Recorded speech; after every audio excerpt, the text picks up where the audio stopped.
American cuisine reflects the history of the United States, blending the culinary contributions of various groups of people from around the world, including indigenous American Indians, African Americans, Asians, Europeans, Pacific Islanders, and South Americans. Early Native Americans utilized a number of cooking methods in early American cuisine that have been blended with early European cooking methods to form the basis of American cuisine. The European settlement of the Americas yielded the introduction of a number of various ingredients, spices, herbs, and cooking styles to the latter. The various styles continued expanding well into the 19th and 20th centuries, proportional to the influx of immigrants from many different nations. This influx nurtured a rich diversity in food preparation throughout the country. When the colonists came to the colonies, they farmed animals for clothing and meat in a similar fashion to what they had done in Europe. They had cuisine similar to their previous Dutch and British cuisines. The American colonial diet varied depending on the settled region in which someone lived. Commonly hunted game included deer, bear, buffalo, and wild turkey. A number of fats and oils made from animals served to cook much of the colonial foods. Prior to the Revolution, New Englanders consumed large quantities of rum and beer, as maritime trade provided them relatively easy access to the goods needed to produce these items. Rum was the distilled spirit of choice, as the main ingredient, molasses, was readily available from trade with the West Indies. In comparison to the northern colonies, the southern colonies were quite diverse in their agricultural diet. During the 18th and 19th centuries, Americans developed many new foods. During the progressive era of the late 19th and early 20th centuries, c. 1890s to 1920s, food production and presentation became more industrialized. One characteristic of American cooking is the fusion of multiple ethnic or regional approaches into completely new cooking styles. A wave of celebrity chefs began with Julia Child and Graham Kerr in the 1970s, with many more following after the rise of cable channels, such as the Food Network and Cooking Channel, in the late 20th century.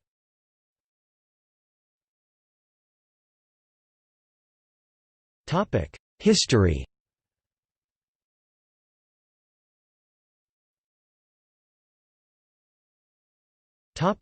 Pre-colonial cuisine.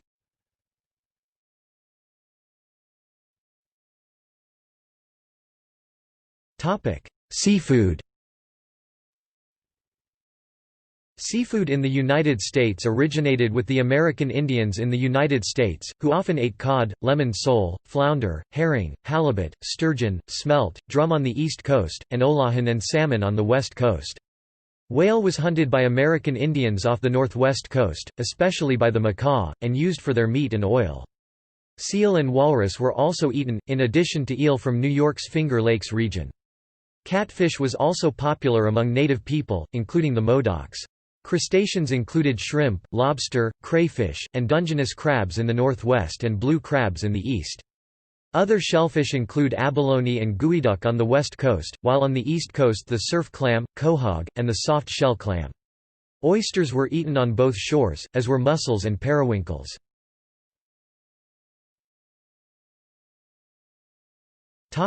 Cooking methods. Early American Indians used a number of cooking methods in early American cuisine that have been blended with early European cooking methods to form the basis of American cuisine. Grilling meats was common. Spit roasting over a pit fire was common as well. Vegetables, especially root vegetables, were often cooked directly in the ashes of the fire. As early Native Americans lacked pottery that could be used directly over a fire, they developed a technique which has caused many anthropologists to call them stone boilers. They would heat rocks directly in a fire and then add the rocks to a pot filled with water until it came to a boil so that it would cook the meat or vegetables in the boiling water. In what is now the southwestern United States, they also created adobe ovens, dubbed hornos by the Spanish, to bake products such as cornmeal bread. Other parts of America dug pit ovens. These pits were also used to steam foods by adding heated rocks or embers and then seaweed or corn husks placed on top to steam fish and shellfish as well as vegetables. Potatoes would be added while still in skin and corn while in husk. This would later be referred to as a clambake by the colonists.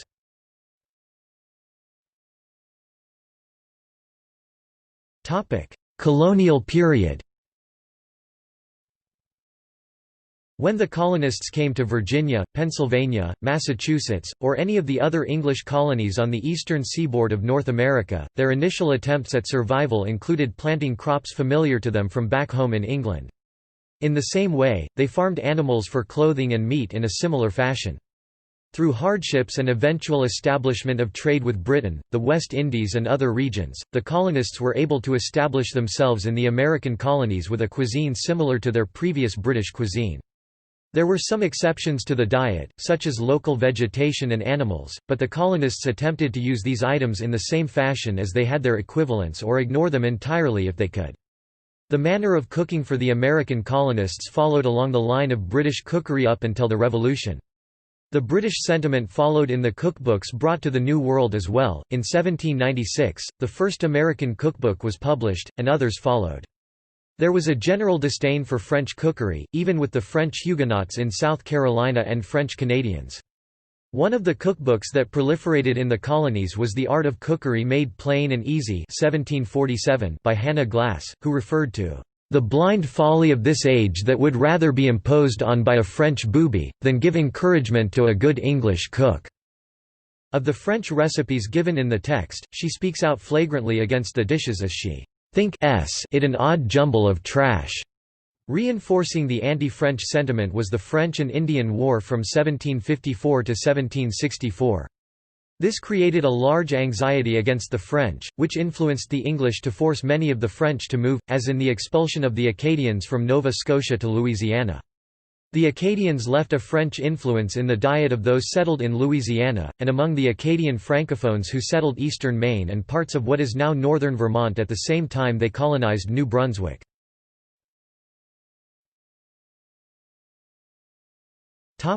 Common ingredients. The American colonial diet varied depending on the settled region in which someone lived. Local cuisine patterns had established by the mid-18th century. The New England colonies were extremely similar in their dietary habits to those that many of them had brought from England. A striking difference for the colonists in New England compared to other regions was seasonality. While in the southern colonies, they could farm almost year-round, in the northern colonies, the growing seasons were very restricted. In addition, colonists' close proximity to the ocean gave them a bounty of fresh fish to add to their diet, especially in the northern colonies. Wheat, however, the grain used to bake bread back in England was almost impossible to grow, and imports of wheat were far from cost-productive. Substitutes in cases such as this included cornmeal. The johnnycake was a poor substitute to some for wheaten bread, but acceptance by both the northern and southern colonies seems evident, as many of the New Englanders were originally from England. Game hunting was useful when they immigrated to the New World. Many of the northern colonists depended upon their ability to hunt, or upon others from whom they could purchase game. Hunting was the preferred method of protein consumption.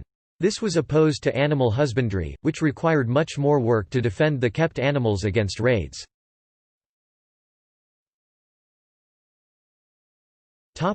Livestock and game. Commonly hunted game included deer, bear, buffalo, and wild turkey. The larger muscles of the animals were roasted and served with currant sauce, while the other smaller portions went into soups, stews, sausages, pies, and pastries.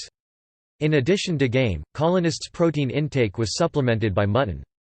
The Spanish in Florida originally introduced sheep to the New World, but this development never quite reached the north, and there they were introduced by the Dutch and English. The keeping of sheep was a result of the English non-practice of animal husbandry. The animals provided wool when young and mutton upon maturity after wool production was no longer desirable. The forage-based diet for sheep that prevailed in the colonies produced a characteristically strong, gamey flavor and a tougher consistency, which required aging and slow cooking to tenderize.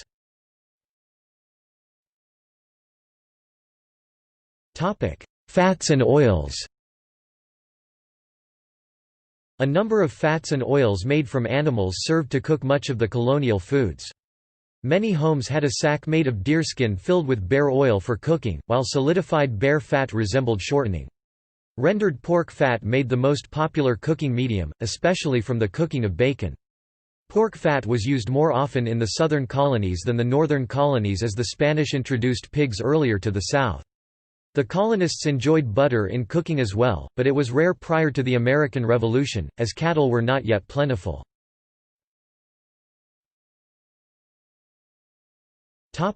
Alcoholic drinks. Prior to the Revolution, New Englanders consumed large quantities of rum and beer, as maritime trade provided them relatively easy access to the goods needed to produce these items. Rum was the distilled spirit of choice, as the main ingredient, molasses, was readily available from trade with the West Indies. Further into the interior, however, one would often find colonists consuming whiskey, as they did not have similar access to sugar cane. They did have ready access to corn and rye, which they used to produce their whiskey. However, until the Revolution, many considered whiskey to be a coarse alcohol unfit for human consumption, as many believed that it caused the poor to become raucous and unkempt drunkards. In addition to these alcohol-based products produced in America, imports were seen on merchant shelves, including wine and brandy.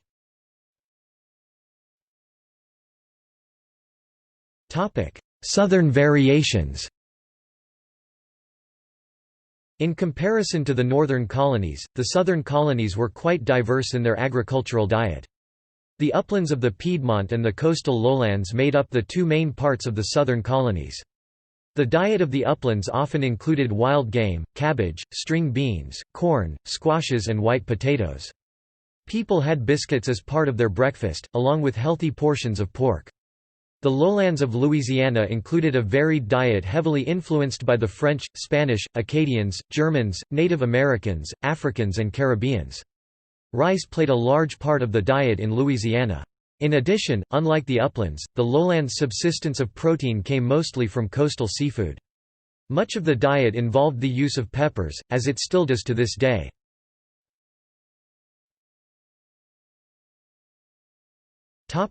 Post-colonial cuisine. During the 18th and 19th centuries, Americans developed many new foods. Some, such as Rocky Mountain oysters, stayed regional, some spread throughout the nation but with little international appeal, such as peanut butter, a core ingredient of the peanut butter and jelly sandwich, and some spread throughout the world, such as popcorn, cola, fried chicken, cornbread, unleavened muffins such as the poppyseed muffin, and brownies.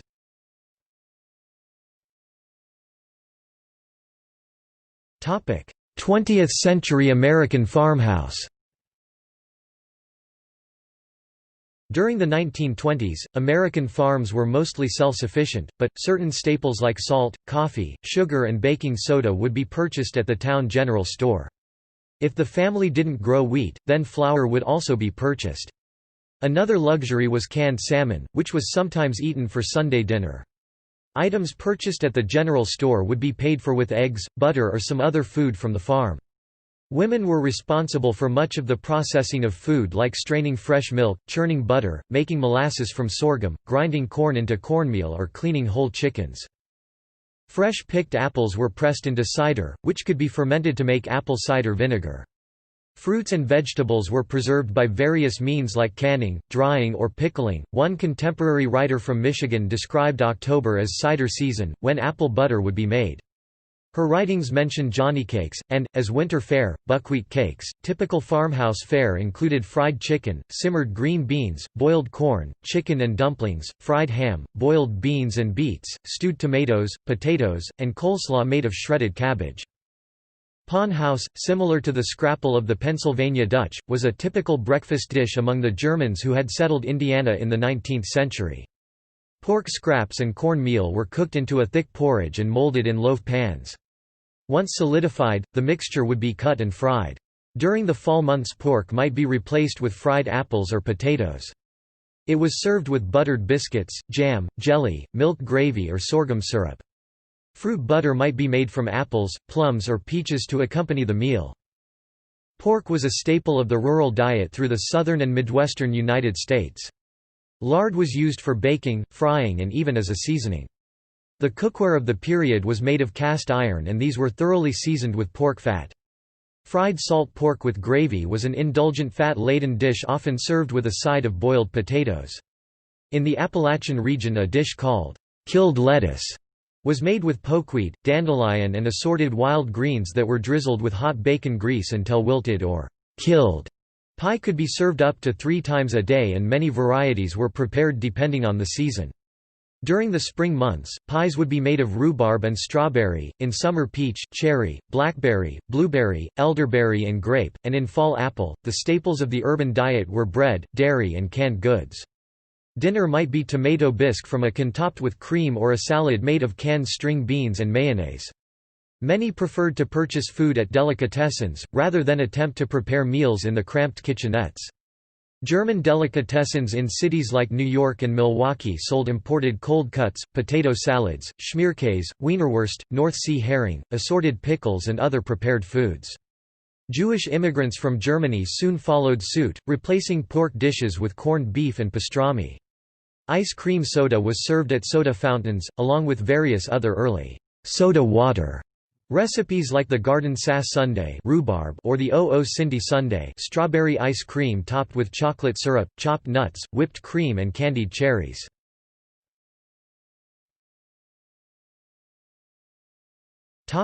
Modern cuisine.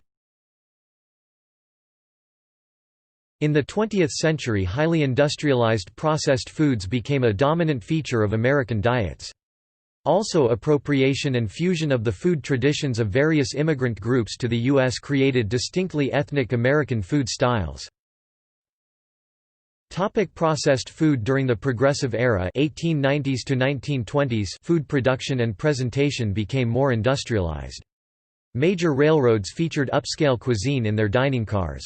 Restaurant chains emerged with standardized decor and menus, including the Fred Harvey restaurants along the route of the Santa Fe Railroad in the Southwest. At the universities, nutritionists and home economists taught a new scientific approach to food. During World War I, the progressives' moral advice about food conservation was emphasized in large-scale state and federal programs designed to educate housewives. Large-scale foreign aid during and after the war brought American standards to Europe. The logistical requirements of the U.S. military during WW II spurred the development and growth of the processed foods industry in the U.S. The war encouraged production of shelf-stable ingredients processed on a vast industrial scale. Examples include powdered milk, powdered eggs, potato flakes, and frozen concentrated orange juice. After the war, low-cost, highly processed foods became one of the foundational elements of an era of mass prosperity. One such example is the TV dinner, in which a multi-course meal was assembled in aluminum packaging in a food factory and flash-frozen, then reheated at home in a thermal oven to be served while watching TV. Convenience foods of the era were designed to simplify home preparation. One example is macaroni and cheese, created using a powdered artificial cheese product that is reconstituted at home with fresh milk. Newspapers and magazines ran recipe columns, aided by research from corporate kitchens, which were major food manufacturers like General Mills, Campbell's, and Kraft Foods. Highly processed foods of the mid-20th century included novelty elements like multicolored Jell-O using various chemical food colorings, prepared breakfast cereals marketed to children with large amounts of sugar and artificial colors, e.g. Fruit Loops. Fruit-flavored punches made with artificial fruit flavorings, e.g. Tang, Hi-C. Mid-20th century foods also added novelty packaging elements like spray cheese in an aerosol can, pimento stuffed olives, and drink pouches.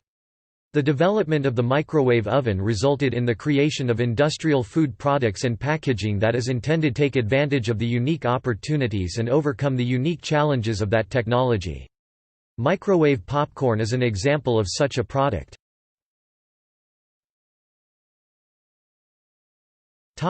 Ethnic influences. One characteristic of American cooking is the fusion of multiple ethnic or regional approaches into completely new cooking styles.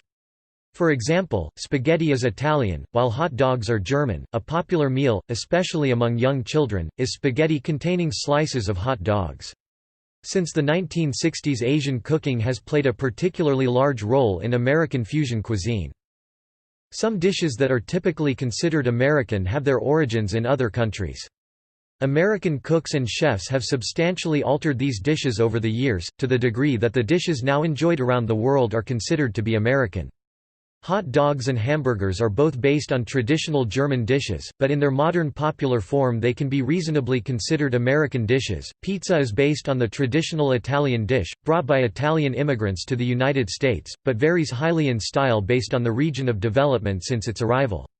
For example, Chicago style has focus on a thicker, taller crust, whereas a New York slice is known to have a much thinner crust which can be folded. These different types of pizza can be advertised throughout the country and are generally recognizable and well-known, with some restaurants going so far as to import New York City tap water from 1,000 or more miles away to recreate the signature style in other regions. Many companies in the American food industry developed new products requiring minimal preparation, such as frozen entrees. Many of these recipes have become very popular. For example, the General Mills Betty Crocker's Cookbook, first published in 1950, was a popular book in American homes. A wave of celebrity chefs began with Julia Child and Graham Kerr in the 1970s, with many more following after the rise of cable channels like Food Network. By the beginning of the 21st century, regional variations in consumption of meat began to reduce, as more meat was consumed overall. Saying they eat too much protein, the 2015 to 2020 Dietary Guidelines for Americans asked men and teenage boys to increase their consumption of underconsumed foods such as vegetables.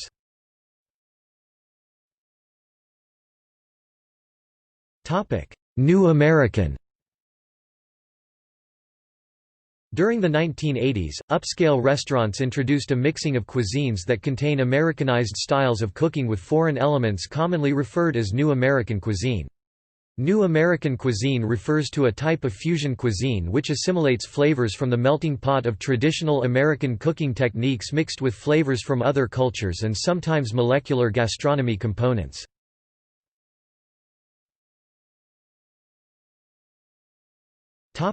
Regional cuisines.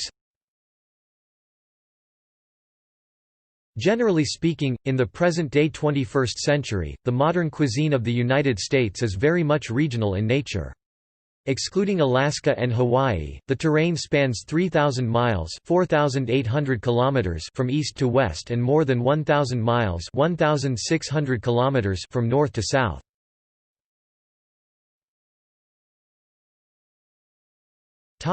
Northeast.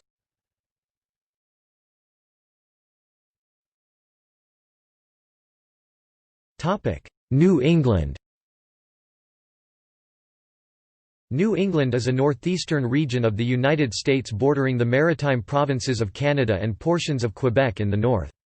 It includes the 6 states of Connecticut, Maine, Massachusetts, New Hampshire, Rhode Island, and Vermont, with its largest city and cultural capital Boston, founded in 1630. The Native American cuisine became part of the cookery style that the early colonists brought with them. Tribes like the Nipmuc, Wampanoag, and other Algonquian cultures were noted for slashing and burning areas to create meadows and bogs that would attract animals like moose and deer, but also encourage the growth of plants like black raspberries, blueberries, and cranberries. In the forest they would have collected nuts of species like the shagbark hickory, American hazel, and American chestnuts and fruits like wild grapes and black cherries.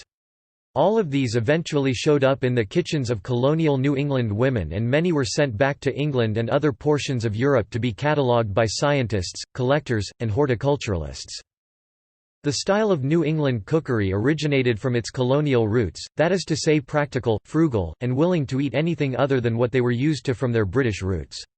Most of the initial colonists came from East Anglia in England, with other groups following them over the ages like Francophone regions of Canada. This was especially true of northern New England, where there are still many speakers of a dialect of French, from Ireland, from southern Italy, and most recently from Haiti, Brazil, the Dominican Republic, and Portugal.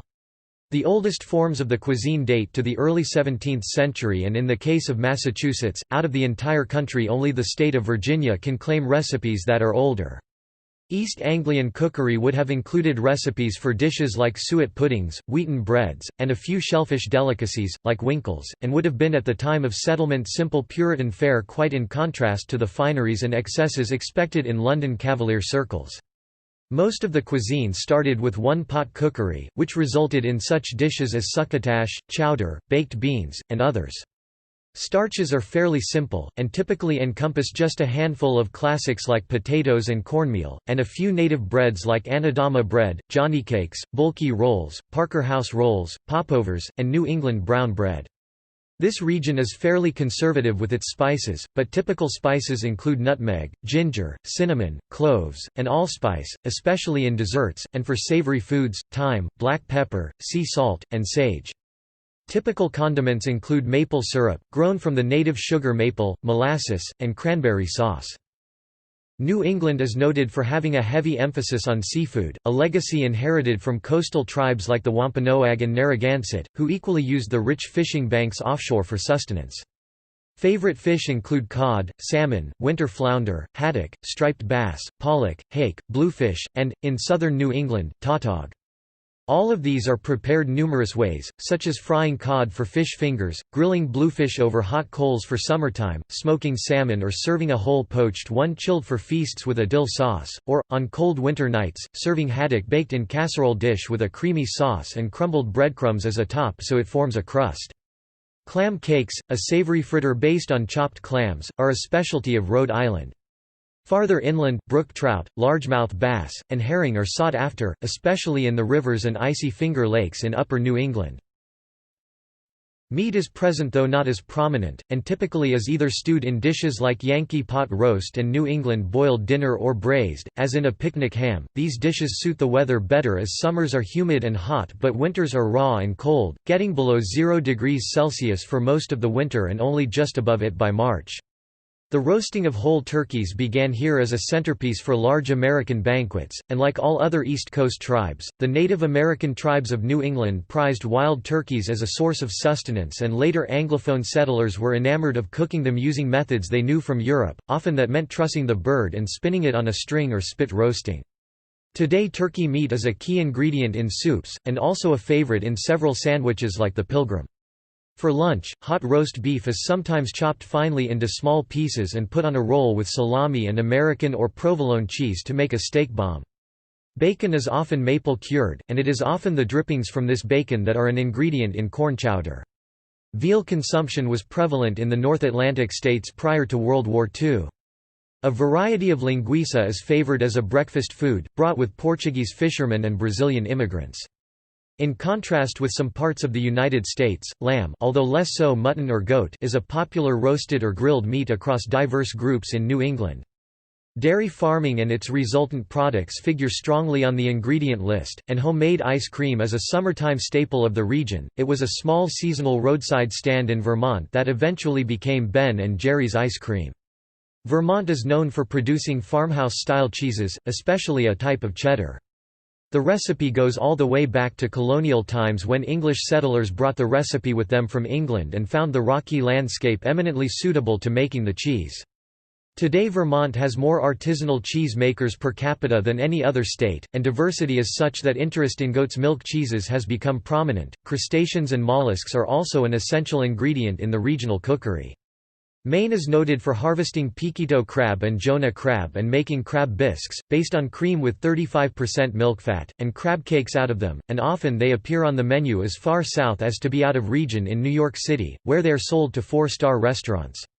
Squid are heavily fished for and eaten as fried calamari, and often are an ingredient in Italian-American cooking in this region. Whelks are eaten in salad, and lobster, which is indigenous to the coastal waters of the region and are a feature of many dishes, baked, boiled, roasted, and steamed, or simply eaten as a sandwich, chilled with mayonnaise and chopped celery in Maine and Massachusetts, or slathered with melted butter on Long Island and in Connecticut. Shellfish of all sorts are part of the diet, and shellfish of the coastal regions include little neck clams, sea scallops, blue mussels, oysters, soft shell clams, and razor shell clams. Much of this shellfish contributes to New England tradition, the clambake.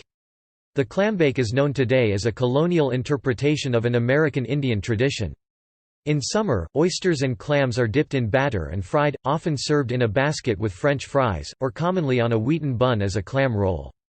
Oysters are otherwise eaten chilled on a bed of crushed ice on the half shell with mignonette sauce, and are often branded on where they were harvested. Large quahogs are stuffed with breadcrumbs and seasoning and baked in their shells, and smaller ones often find their way into clam chowder. Other preparations include clams casino, clams on the half-shell served stuffed with herbs like oregano and streaky bacon. The fruits of the region include the Vitis labrusca grapes used in grape juice made by companies such as Welch's, along with jelly, kosher wine by companies like Mogen David and Manischewitz along with other wineries that make higher quality wines. Apples from New England include the traditional varieties Baldwin, Lady, Mother, Palm Grise, Porter, Roxbury Russet, Wright, Sops of Wine, Hightop Sweet, Pex Pleasant, Titus Pippin, Westfield Seek No Further, and Duchess of Oldenburg. Beach plums, a small native species with fruits the size of a pinball, are sought after in summer to make into a jam. Cranberries are another fruit indigenous to the region, often collected in autumn in huge flooded bogs. Thereafter they are juiced so they can be drunk fresh for breakfast, or dried and incorporated into salads. Winter squashes like pumpkin and butternut squashes have been a staple for generations owing to their ability to keep for long periods over icy New England winters and being an excellent source of beta-carotene. In summer, they are replaced with paddypan and zucchini, the latter brought to the region by immigrants from southern Italy a century ago. Blueberries are a very common summertime treat owing to them being an important crop, and find their way into muffins, pies and pancakes. Typical favorite desserts are quite diverse, and encompass hasty pudding, blueberry pie, whoopie pies, Boston cream pie, pumpkin pie, Joe Frogger cookies, hand-crafted ice cream, hermit cookies, and the chocolate chip cookie, invented in Massachusetts in the 1930s. Southern New England, particularly along the coast, shares many specialties with the Mid-Atlantic, including especially dishes from Jewish and Italian-American cuisine. Coastal Connecticut is known for distinctive kinds of pizza, locally called a pizza, pronounced locally as a beets, differing in texture, thin and slightly blackened, and toppings such as clams from pizza further south in the so-called Pizza Belt, which stretches from New Haven, Connecticut southward through New York, New Jersey, and into Maryland.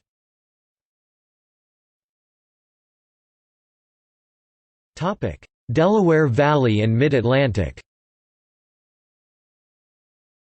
The Mid-Atlantic states comprise the states of New York, New Jersey, Delaware, Pennsylvania, and northern Maryland. The oldest major settlement in this area of the country is found in the most populous city in the nation, New York City, founded in 1653 by the Dutch. Today, it is a major cultural capital of the United States.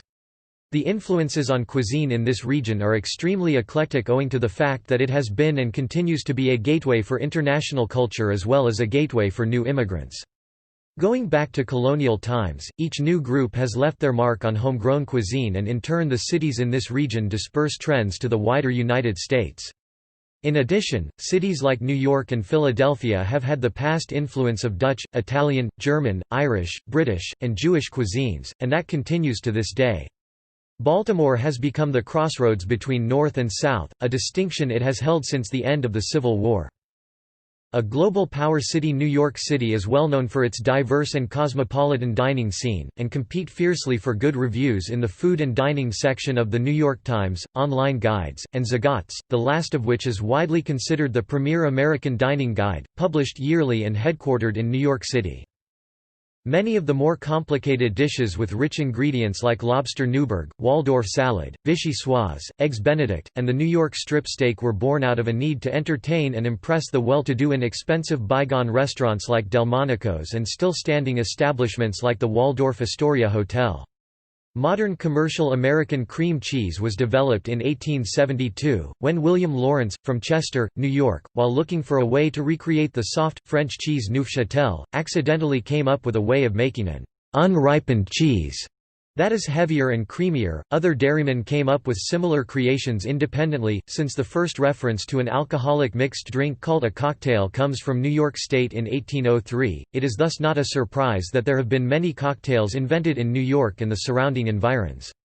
Even today, New York City bars are noted for being highly influential in making national trends.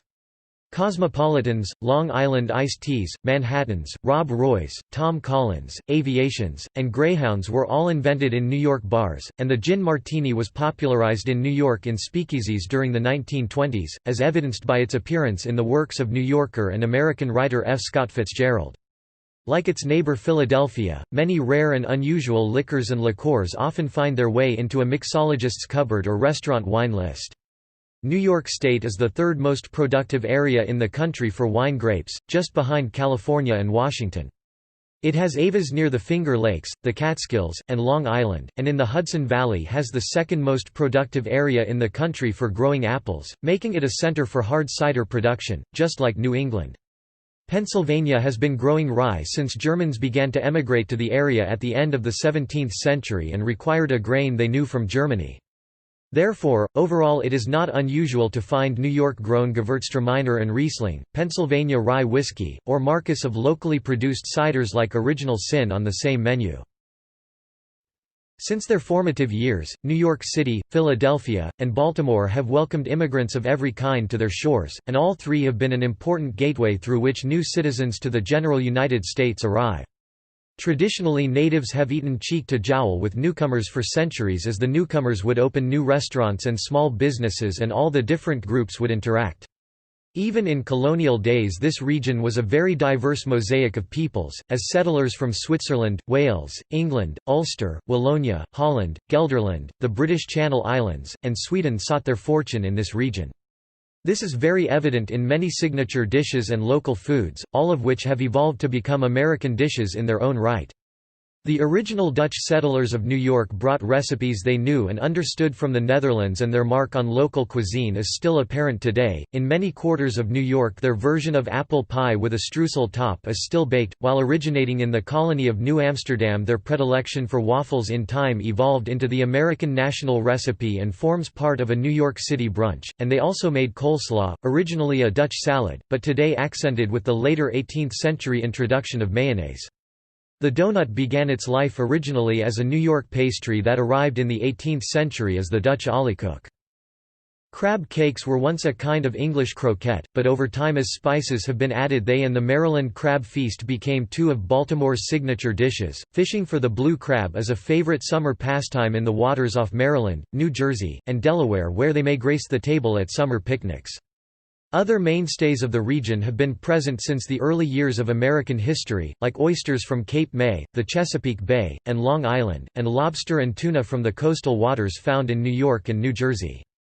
Philadelphia pepper pot, a tripe stew, was originally a British dish but today is a classic of home cooking in Pennsylvania alongside bookbinder soup, a type of turtle soup. In the winter, New York City pushcarts sell roasted chestnuts, a delicacy dating back to English Christmas traditions, and it was in New York and Pennsylvania that the earliest Christmas cookies were introduced. Germans introduced crunchy molasses-based gingerbread and sugar cookies in Pennsylvania, and the Dutch introduced cinnamon-based cookies, all of which have become part of the traditional Christmas meal. Scrapple was originally a type of savory pudding that early Pennsylvania Germans made to preserve the offal of a pig slaughter. The Philadelphia soft pretzel was originally brought to eastern Pennsylvania in the early 18th century, and later, 19th-century immigrants sold them to the masses from pushcarts to make them the city's best-known bread product, having evolved into its own unique recipe. After the 1820s, new groups began to arrive and the character of the region began to change. There had been some Irish from Ulster prior to 1820, however largely they had been Protestants with somewhat different culture and often a different language than the explosion of emigrants that came to Castle Garden and Locust Point in Baltimore in their masses starting in the 1840s. The Irish arrived in America in a rather woeful state, as Ireland at the time was often plagued by some of the worst poverty in Europe and often heavy disenfranchisement among the masses. Many of them arrived barely alive, having ridden coffin ships to the New World, sick with typhus and starvation. In addition, they were the first to face challenges other groups did not have. They were the first large wave of Catholics. They faced prejudice for their faith, and the cities of Philadelphia, New York, and Baltimore were not always set up for their needs. For example, Catholic bishops in the U.S. mandated until the 1960s that all Catholics were forbidden from eating red meat on Fridays and during Lent, and attending Mass sometimes conflicted with work as produce and meat markets would be open on holy days. This was difficult for Irishmen supporting families since many worked as laborers. Unsurprisingly, many Irishmen also found their fortunes working as longshoremen, which would have given their families access to fish and shellfish whenever a fisherman made berth, which was frequent on the busy docks of Baltimore and New York.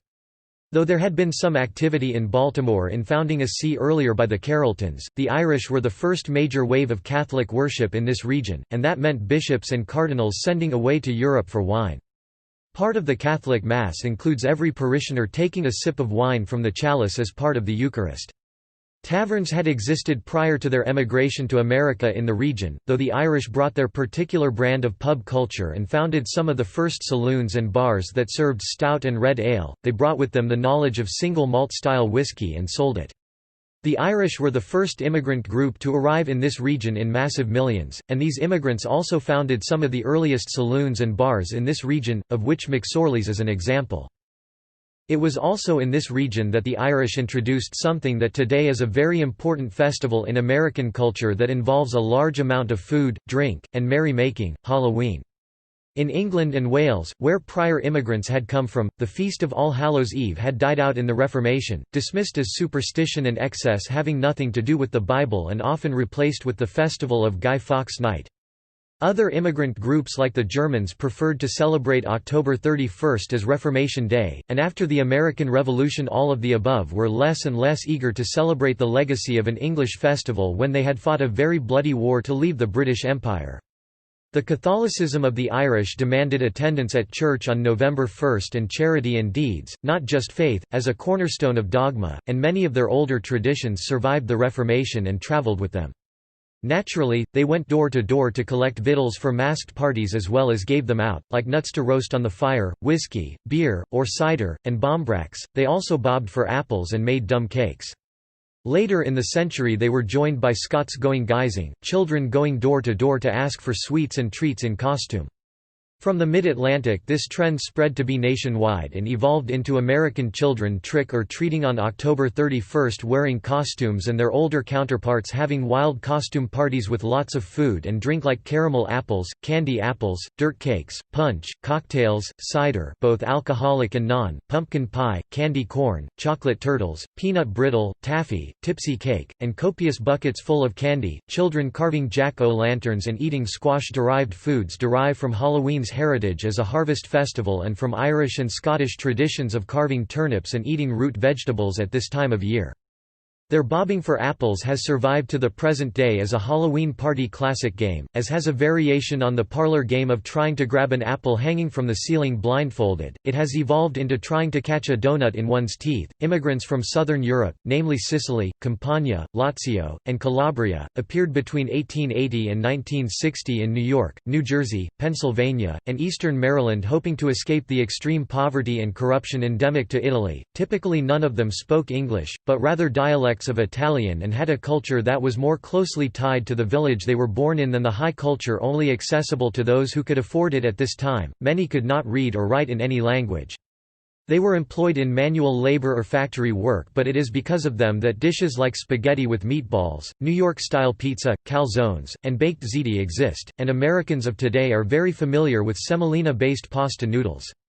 Their native cuisine had less of an emphasis on meat, as evidenced by dishes they introduced like pasta e fagioli and minestrone, but the dishes they created in America often piled it on as a sign of wealth and newfound prosperity, since for the first time even cheap cuts of it were affordable. The American recipe for lasagna is proof of this, as mostly it is derived from the Neapolitan version of the dish with large amounts of meat and cheese.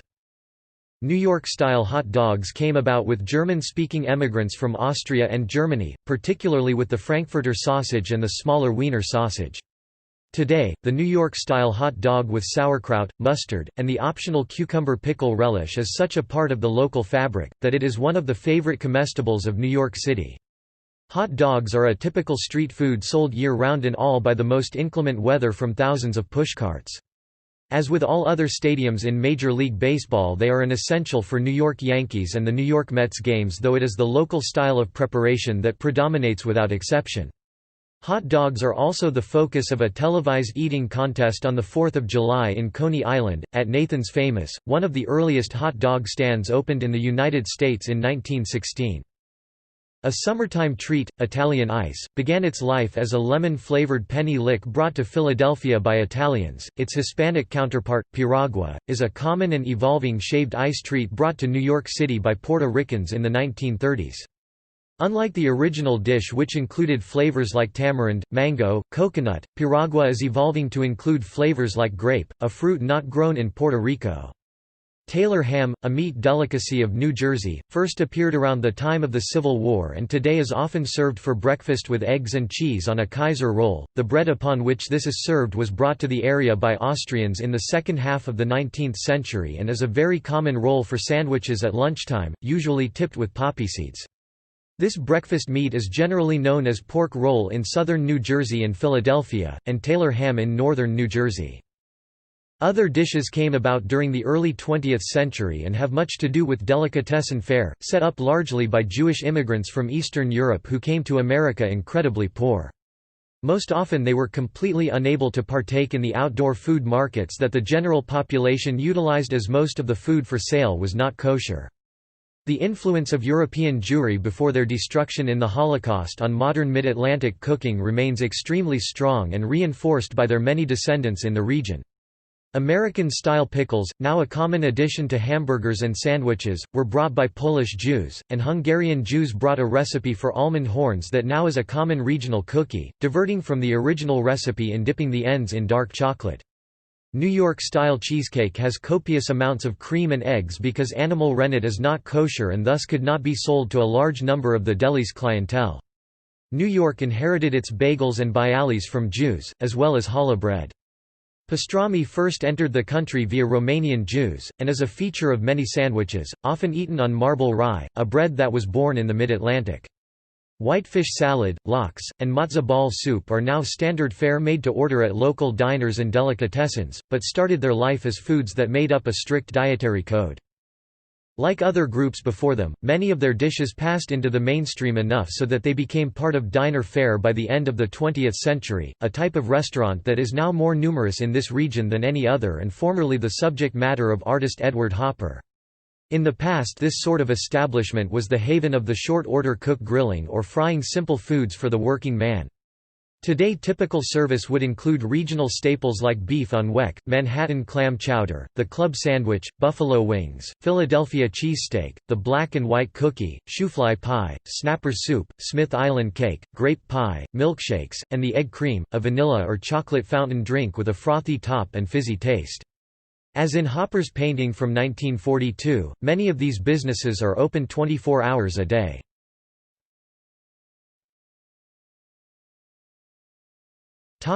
Midwest.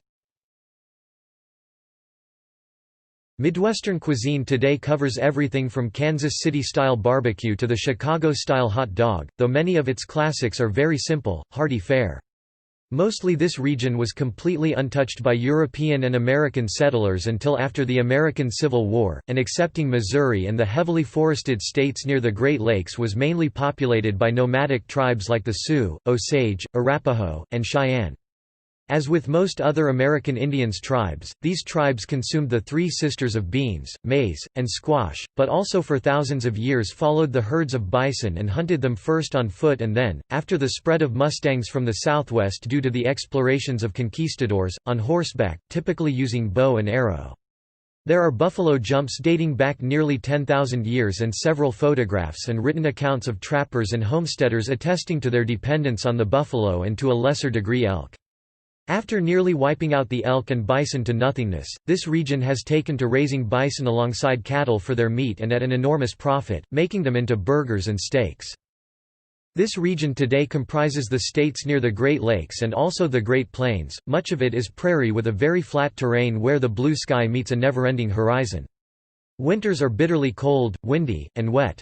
Often that means very harsh blizzards, especially near the Great Lakes where Arctic winds blow off of Canada and where the ice on rivers and lakes freezes reliably thick enough for ice hockey to be a favorite pastime in the region and for ice fishing for pike, walleye and panfish to be ubiquitous in Minnesota, Wisconsin, and Michigan, where they often thereafter become part of the local tradition of the fish fry.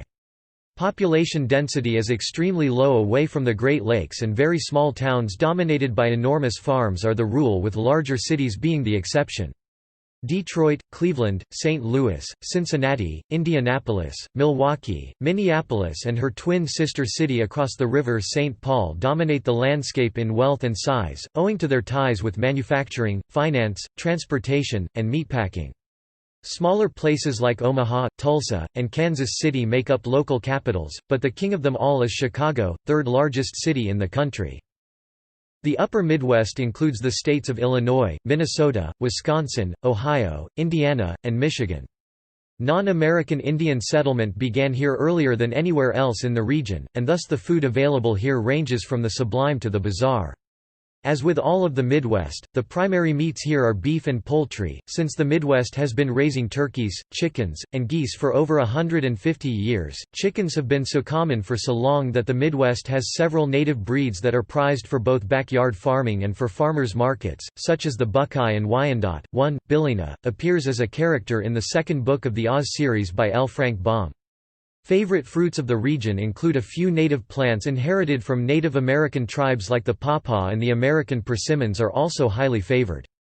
As with the American South, pawpaws are the region's largest native fruit, about the size of a mango, and are often found growing wild in the region come September, whereafter they are made into preserves and cakes and command quite a price at farmers' markets in Chicago. The American persimmon is often smaller than its Japanese cousin, about the size of a small plum, but in the Midwest and portions of the East it is the main ingredient in a steamed pudding called persimmon pudding, topped with crème anglaise. Other crops inherited from the Native Americans include wild rice, which grows on the banks of lakes and is a local favorite for fancy meals and today often used in stuffing for Thanksgiving. Typical fruits of the region are cold weather crops. Once it was believed that the region had winters that were far too harsh for apple growing, but then a breeder in Minnesota came forth with the wealthy apple, and thence came forth the third most productive region for apple growing in the land, with local varieties comprising Wolf River, Enterprise, Melrose, Paula Red, Rome Beauty, Honeycrisp, and the Red Delicious. Cherries are important to Michigan, and Wisconsin grows many cranberries, a legacy of early 19th century emigration of New England farmers. Crabapple jelly is a favorite condiment of the region. The influence of German, Scandinavian, and Slavic peoples on the northern portion of the region is very strong. Many of these emigrated to Wisconsin, Minnesota, Michigan, Ohio, and Illinois in the 19th century to take advantage of jobs in the meatpacking business as well as being homesteaders. Bratwurst is a very common sausage eaten at tailgate parties for the Green Bay Packers, Chicago Bears, or Detroit Lions football teams, and is often served boiled in lager beer with sauerkraut, different than many of the recipes currently found in Germany. Polish sausage, in particular a locally invented type of kielbasa, is an essential for sporting events in Chicago. Chicago today has approximately 200,000 speakers of Polish and has had a population of that description for over 100 years. When Poles came to Chicago and surrounding cities from Europe, they brought with them long ropes of kielbasa, cabbage rolls, and pierogies. Poles that left Poland after the fall of the Berlin Wall and the descendants of earlier immigrants still make all of the above, and such comestibles are common in local diners and delis as a result. Today, alongside the pierogi, the sausage is served on a long roll with mustard like a hot dog, or as a Maxwell Street Polish, a sandwich that has caramelized onions as an essential ingredient.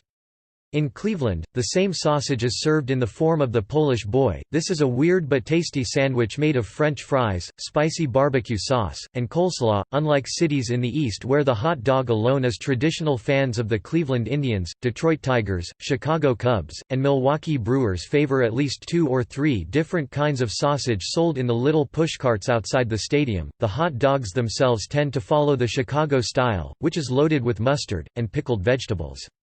In Cincinnati, where the Cincinnati Reds play, the predilection for sausage has a competitor in Cincinnati chili, invented by Macedonian immigrants. This bizarre but tasty dish includes spaghetti as its base, chili with a Mediterranean-inspired spice mix, and cheddar cheese. The chili itself is often a topping for local hot dogs at games.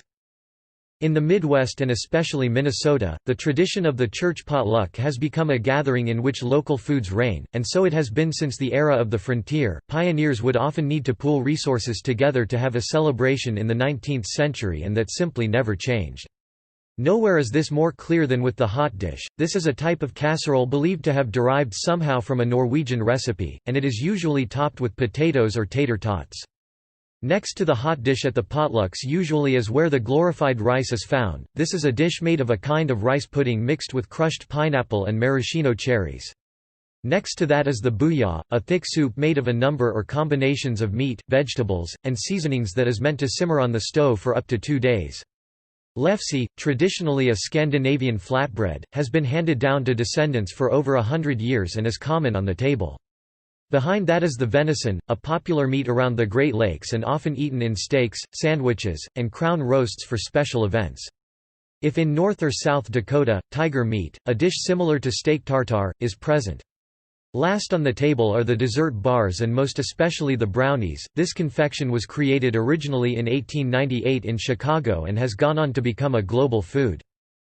Further south, barbecue has its own style in places in Kansas and St. Louis that are different to the South and the American West. Kansas City and St. Louis were and remain important hubs for the railroad that connected the plains with the Great Lakes and cities farther east, like Philadelphia. At the turn of the 19th century, the St. Louis area, Omaha, and Kansas City had huge stockyards, waystations for cattle and pigs on their way east to the cities of the coast and north to the Great Lakes. They all had large growing immigrant and migrant populations from Europe and the South respectively, so this region has developed unique styles of barbecue. St. Louis-style barbecue favors a heavy emphasis on a sticky sweet barbecue sauce. Its standbys include the pork steak, a cut taken from the shoulder of the pig, grilled, and then slowly stewed in a pan over charcoal, crispy snoots, a cut from the cheek and nose of the pig that is fried up like crackling and eaten dipped in sauce, pork spare ribs, and a mix of either beer-boiled bratwurst or grilled Italian-derived sausage, flavored with fennel. Dessert is usually something like gooey butter cake, invented in the city in the 1930s. Kansas City-style barbecue uses several different kinds of meat, more than most styles of American barbecue: turkey, mutton, pork, and beef just to name a few, but is distinct from St. Louis in that the barbecue sauce adds molasses in with the typical tomato-based recipe and typically has a more tart taste. Traditionally, Kansas City uses a low and slow method of smoking the meat in addition to just stewing it in the sauce. It also favors using hickory wood for smoking and continual watering or layering of the sauce while cooking to form a glaze. With burnt ends, this step is necessary to create the bark or charred outer layer of the brisket. Topic: Southern United States. When referring to the American South as a region, typically it should indicate southern Maryland and the states that were once part of the old Confederacy, with the dividing line between the east and west jackknifing about 100 miles west of Dallas, Texas, and mostly south of the old Mason-Dixon line. Cities found in this area include New Orleans, Miami, Atlanta, Washington, D.C., Memphis, Charleston, and Charlotte, with Houston, Texas being the largest.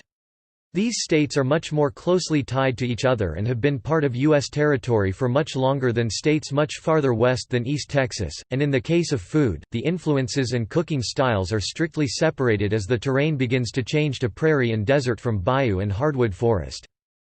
This section of the country has some of the oldest known foodways in the land, with some recipes almost 400 years old. Native American influences are still quite visible in the use of cornmeal as an essential staple and found in the southern predilection for hunting wild game, in particular wild turkey, deer, woodcock, and various kinds of waterfowl. For example, coastal North Carolina is a place where hunters will seek tundra swan as a part of Christmas dinner. The original English and Scottish settlers would have rejoiced at this revelation owing to the fact that such was banned amongst the commoner class in what is now the United Kingdom, and naturally, their descendants have not forgotten.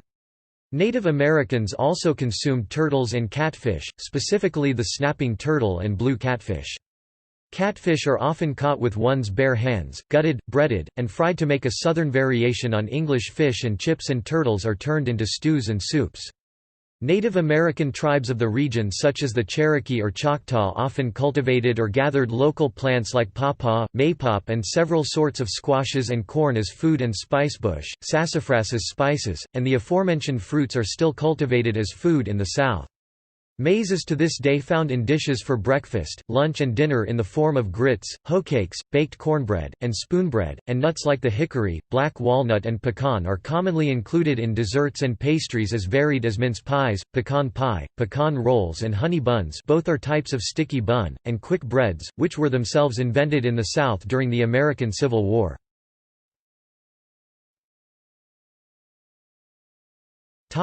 Early history. European influence began soon after the settlement of Jamestown in 1607, and the earliest recipes emerged by the end of the 17th century. Specific influences from Europe were quite varied, and remain traditional and essential to the modern cookery overall.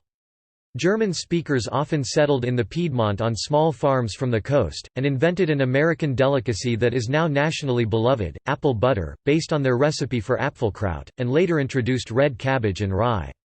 From the British Isles, an enormous amount of influence was bestowed upon the south, specifically foodways found in 17th and 18th century Ulster, the borderlands between England and Scotland, the Scottish Highlands, portions of Wales, the West Midlands and Black Country. Settlers bound for America fled the tumult of the Civil War, Ulster and the Highland clearances. Often ships' manifests show their belongings nearly always included cookpots or bakestones and seed stock for plants like peaches, plums, and apples to grow orchards which they planted in their hundreds. Each group brought foods and ideas from their respective regions. Settlers from Ireland and Scotland were well known for creating petrique and poitin, strong hard liquor based on fermenting potatoes or barley. In time they came up with a method for distilling a corn mash with added sugar and aging in charred barrels made of select hardwoods, which created a whiskey with a high proof. This gave birth to American whiskey and Kentucky bourbon, and its cousins moonshine and Everclear. Closer to the coast, 18th-century recipes for English trifle turned into tipsy cakes, replacing the sherry with whiskey, and their recipe for pound cake, brought to the South around the same time, still works with American baking units: 1 pound sugar, 1 pound eggs, 1 pound butter, 1 pound flour.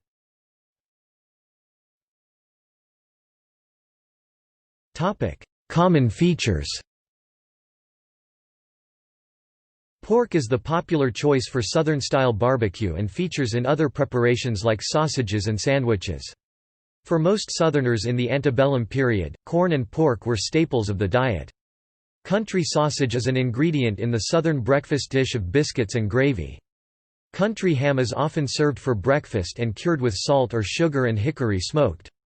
Accompanying many meals is the Southern-style fluffy biscuit, where the leavening agent is baking soda and often includes buttermilk, and for breakfast they often accompany country ham, grits, and scrambled eggs.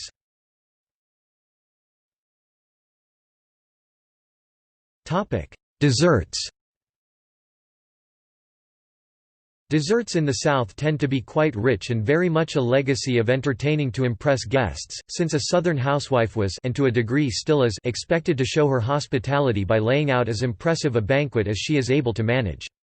Desserts are vast and encompass lane cake, sweet potato pie, peach cobbler, pecan pie, hummingbird cake, Jefferson Davis pie, peanut brittle, coconut cake, apple fritters, peanut cookies, Moravian spice cookies, chess pie, DeBurge cake, Lady Baltimore cake, bourbon balls, and caramel cake.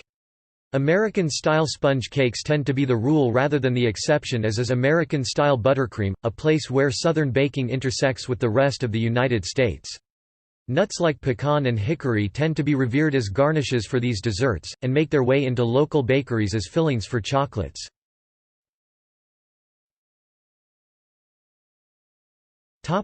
Cajun cuisine. In Louisiana, cooking methods have more in common with rustic French cuisines of the 17th and 18th century than anything ever found at the French court in Versailles or the bistros of 19th and 20th century Paris. This is especially true of Cajun cuisine. Cajun French is more closely related to dialects spoken in northern Maine, New Brunswick, and to a lesser degree Haiti than anything spoken in modern France, and likewise their terminology, methodology, and culture concerning food is much more closely related to the styles of these former French colonies even today. Unlike other areas of the South, Cajuns were and still are largely Catholics, and thus much of what they eat is seasonal. For example, pork is an important component of the Cajun boucherie, a large community event where the hog is butchered, prepared with a fiery spice mix, and eaten snout to tail, but it is never consumed in the 5 weeks of Lent, when such would be forbidden. Cajun cuisine tends to focus on what is locally available, historically because Cajuns were often poor, illiterate, independent farmers and not plantation owners, but today it is because such is deeply embedded in local culture. Boudin is a type of sausage found only in this area of the country, and it is often by far more spicy than anything found in France or Belgium. Chodan is unique to the area, and the method of cooking is comparable to the Scottish dish haggis. The stuffing includes onions, rice, bell peppers, spices, and pork sewn up in the stomach of a pig, and served in slices piping hot. Crayfish are a staple of the Cajun grandmother's cookpot, as they are abundant in the bayous of southern Louisiana and a main source of livelihood, as are blue crabs, shrimp, corn on the cob, and red potatoes, since these are the basic ingredients of the Louisiana crawfish boil. New Orleans has been the capital of Creole culture since before Louisiana was a state. This culture is that of the colonial French and Spanish that evolved in the city of New Orleans, which was and still is quite distinct from the rural culture of Cajuns and dovetails with what would have been eaten in antebellum Louisiana plantation culture long ago. Cooking to impress and show one's wealth was a staple of Creole culture, which often mixed French, Spanish, Italian, German, African, Caribbean and Native American cooking methods, producing rich dishes like oysters bienville, pompano en papillote, and even the muffaletta sandwich.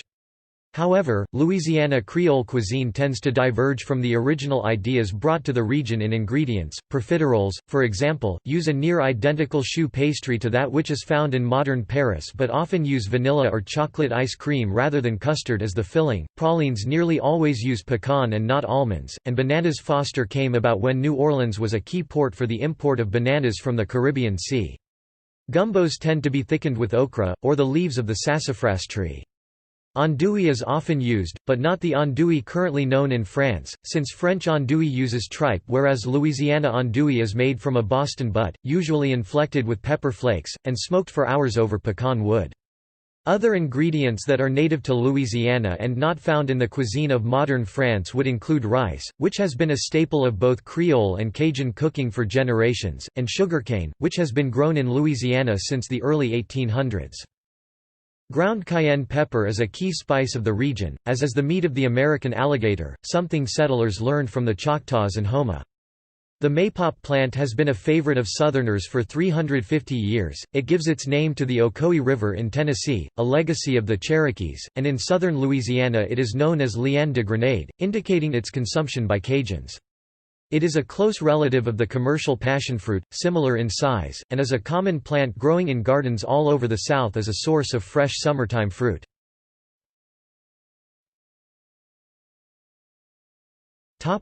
African American influences. African American influences came with slaves from Ghana, Benin, Mali, Congo, Angola, Sierra Leone, Nigeria, and other portions of West Africa, and the mark African Americans and their descendants have made on Southern food is extremely strong today and an essential addition to the Southern table.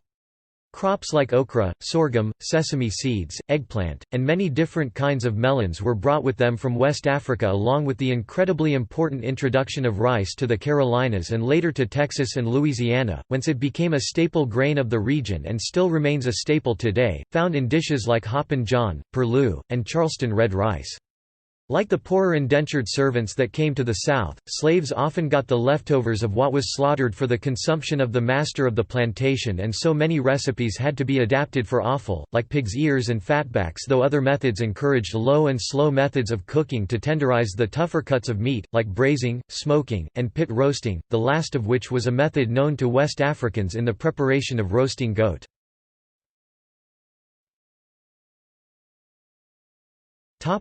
Florida cuisine. Certain portions of the South often have their own distinct subtypes of cuisine owing to local history and landscape, i.e. Cajun cuisine, Floridian cuisine, for example, has a distinct way of cooking that includes ingredients her other southern sisters do not use, especially points south of Tampa and Orlando. The Spanish crown had control of the state until the early 19th century and used the southern tip as an outpost to guard the Spanish Main beginning in the 1500s, but Florida kept and still maintains ties with the Caribbean Sea, including the Bahamas, Haiti, Cuba, Puerto Rico, the Dominican Republic, and Jamaica. South of Tampa, there are and have been for a long time many speakers of Caribbean Spanish, Haitian French, Jamaican Patois, and Haitian Creole, and each Caribbean culture has a strong hold on cooking methods and spices in Florida. In turn, each mixes and matches with the foodways of the Seminole tribe and Anglophone settlers. Thus, for almost 200 years, Floridian cooking has had a more tropical flavor than any other southern state. Allspice, a spice originally from Jamaica, is an ingredient found in spice mixes in summer barbecues along with ginger, garlic, Scotch bonnet peppers, sea salt, and nutmeg. In Floridian cooking, this is often a variant of Jamaican jerk spice.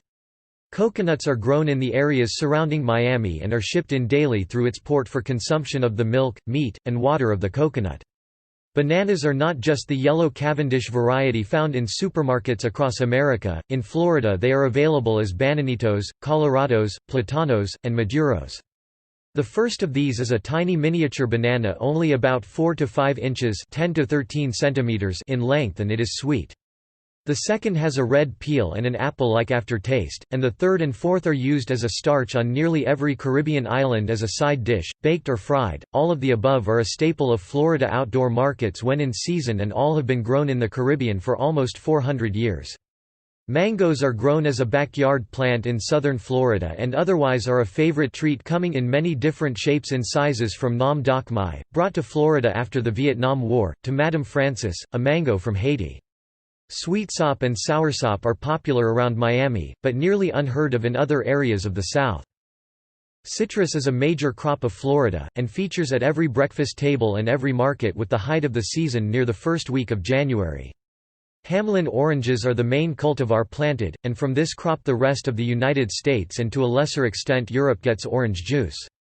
Other plantings would include grapefruits, tangerines, clementine oranges, limes, and even a few more rare ones, like Cara Cara navels, tangelos, and the Jamaican ugly fruit. Tomatoes, bell peppers, habanero peppers, and figs, especially taken from the Florida strangler fig, complete the produce menu. Blue crab, conch, Florida stone crab, red drum, dorado, and marlins tend to be local favorite ingredients. Dairy is available in this region, but it is less emphasized due to the year-round warmth. Traditional key lime pie, a dessert from the islands off the coast of Miami, is made with condensed milk to form the custard with the eye-wateringly tart limes native to the Florida Keys, in part because milk would spoil in an age before refrigeration. Pork in this region tends to be roasted in methods similar to those found in Puerto Rico and Cuba, owing to mass emigration from those countries in the 20th century, especially in the counties surrounding Miami. Orange blossom honey is a specialty of the state, and is widely available in farmers' markets.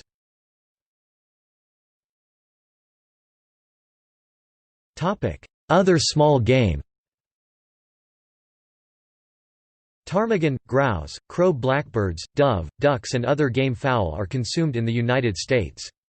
In the American state of Arkansas, beaver tail stew is consumed in Cotton Town. Squirrel, raccoon, possum, bear, muskrat, chipmunk, skunk, groundhog, pheasant, armadillo and rabbit are also consumed in the United States.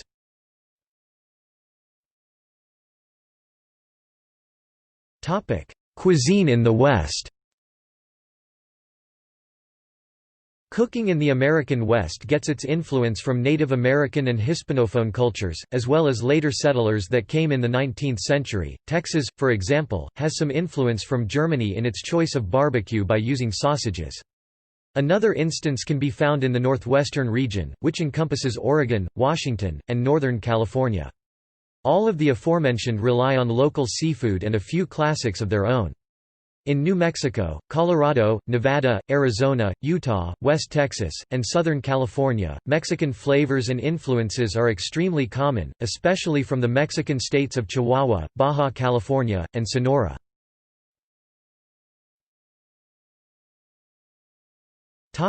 Northwest.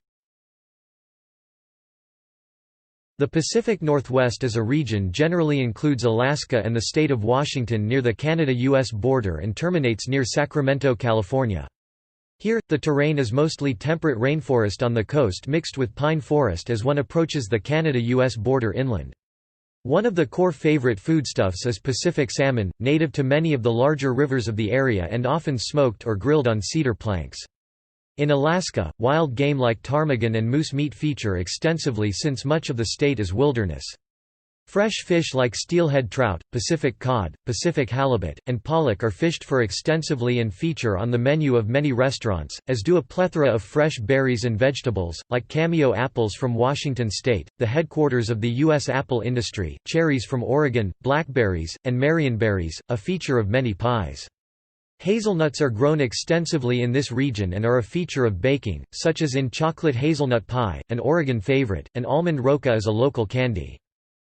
This region is also heavily dominated by some notable wineries producing a high-quality product, with Sonoma found within this region as well as the newer vinicultural juggernauts of Washington state, like the Yakima Valley.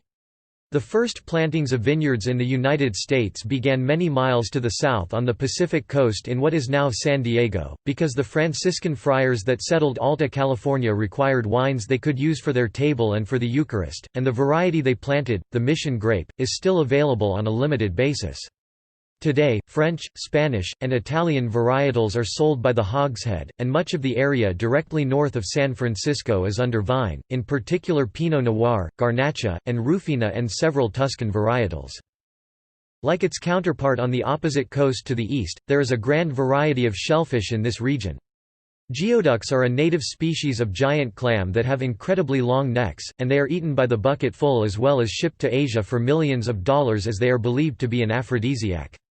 Gaper clams are a favorite food, often grilled or steamed in a sauce, as is the native California abalone, which although protected as a food source is a traditional foodway predating settlement by whites and today features heavily in the cooking of fine restaurants as well as in home cooking, in mirin-flavored soups. The influence of Japanese cooking is strong in the region, noodle dishes and on the barbecue. Olympia oysters are served on the half-shell as well as the Kumamoto oyster, introduced by Japanese immigrants and a staple at dinner as an appetizer. California mussels are a delicacy of the region, and have been a feature of the cooking for generations. There is evidence that Native American tribes consumed them up and down the California coast for centuries in their masses. Crabs are a delicacy, and included in this are Alaskan king crab, red crab, yellow crab, and Dungeness crab. Californian and Oregonian sportsmen pursue the last three extensively using hoop nets, and prepare them in a multitude of ways. Alaska king crab, able to get up to 10 kilograms, is often served steamed for a whole table with lemon butter sauce or put in chunks of salad with avocado, and native crabs are the base of dishes like the California roll, cioppino, a tomato-based fisherman's stew, and crab louis, another kind of salad native to San Francisco. Favorite grains are mainly wheat, and the region is known for sourdough bread. Cheeses of the region include Humboldt Fog, Cougar Gold and Teleme.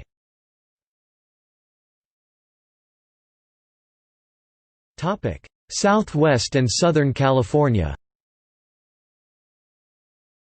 The states of the Four Corners, Arizona, New Mexico, Colorado, and Utah, plus Nevada, Southern California, and West Texas make up a large chunk of the United States, and there is a distinct Hispanic accent to the cookery here, with each having cultural capitals in Albuquerque, Denver, Las Vegas, Los Angeles, Phoenix, Salt Lake City, Santa Fe, San Francisco, and Tucson. For centuries, prior to California's statehood in the 1830s, it was part of the Spanish Empire, namely Alta California, modern California, Santa Fe de Nuevo Mexico, modern New Mexico, and Tejas, modern Texas. Today it is home of a large population of Native Americans, Hispanos, descendants of the American frontier, Asian Americans, and immigrants from Mexico and Latin America. California, New Mexico, and Texas continue to hold their unique identities, which is reflected in their distinct regional cuisines, the multiple cuisines of California, New Mexican cuisine, Texan cuisine, and Tex-Mex. Spanish is a commonly spoken secondary language here. The state of New Mexico has its own distinct dialect. With the exception of Southern California, the signature meat is beef, since this is one of the two regions in which cowboys lived and modern cattle ranchers still eke out their living today. High-quality beef stock is a feature that has been present in the region for more than 200 years, and the many cuts of beef are unique to the United States. These cuts of meat are different from the related Mexican cuisine over the border in that certain kind of offal, like lengua tongue, cabeza head, and tripas tripe, are considered less desirable and are thus less emphasized. Typical cuts would include the ribs, brisket, sirloin, flank steak, skirt steak, and T-bone. Historically, Spanish settlers that came to the region found it completely unsuitable to the mining operations that much older settlements in Mexico had to offer, as the technology of the age was not yet advanced enough to get at the silver that would later be found in the region. They had no knowledge of the gold to be discovered in California, something nobody would find until 1848, and knew even less about the silver in Nevada, something nobody would find until after the Civil War. Instead, in order to make the pueblos prosper, they adapted the old rancho system of places like Andalusia in Spain and brought the earliest beef stock. Among these were breeds that would go feral and become the Texas Longhorn, and Navajo Churro sheep, still used as breeding stock because they are easy to keep and well adapted to the extremely arid and hot climate, where temperatures easily exceed 38 degrees Celsius.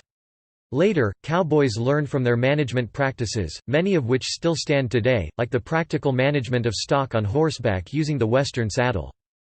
Likewise, settlers learned the cooking methods of those who came before and local tribes as well. For example, portions of Arizona and New Mexico still use the aforementioned beehive-shaped clay contraption called an horno, an outdoor wood-fired oven both Native American tribes like the Navajo and Spaniards used for roasting meat, maize, and baking bread. Other meats that see frequent use in this region are elk meat, a favorite in crown roasts and burgers, and nearer the Mexican border rattlesnake, often skinned and stewed. The taste for alcohol in this region tends toward light and clean flavors found in tequila, a staple of this region since the days of the Wild West and a staple in the bartender's arsenal for cocktails, especially in Las Vegas. In Utah, a state heavily populated by Mormons, alcohol is frowned upon by the Church of Jesus Christ of Latter-day Saints but still available in area bars in Salt Lake City, mainly consumed by the populations of Catholics and other Protestant denominations living there.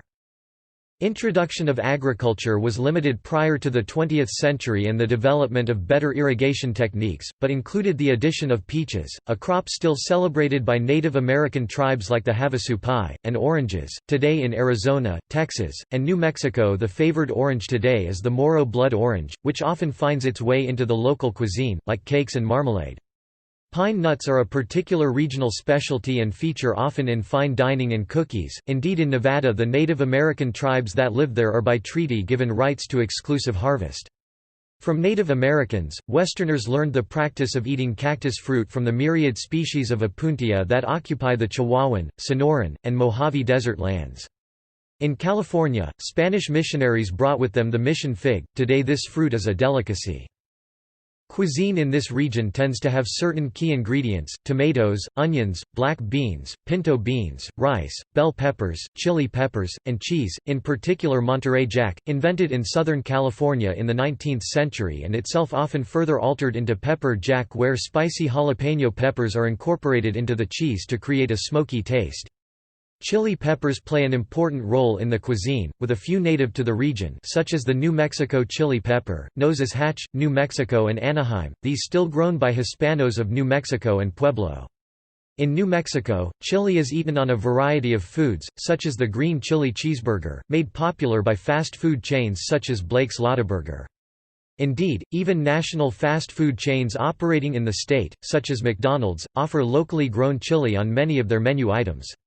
In the 20th century, a few more recent additions have arrived, like the poblano pepper, rocoto pepper, ghost pepper, Thai chili pepper, and Korean pepper, the last three especially when discussing Southern California and its large population from East and South Asia. Cornbread is consumed in this area, however the recipe differs from ones in the East in that the batter is cooked in a cast-iron skillet.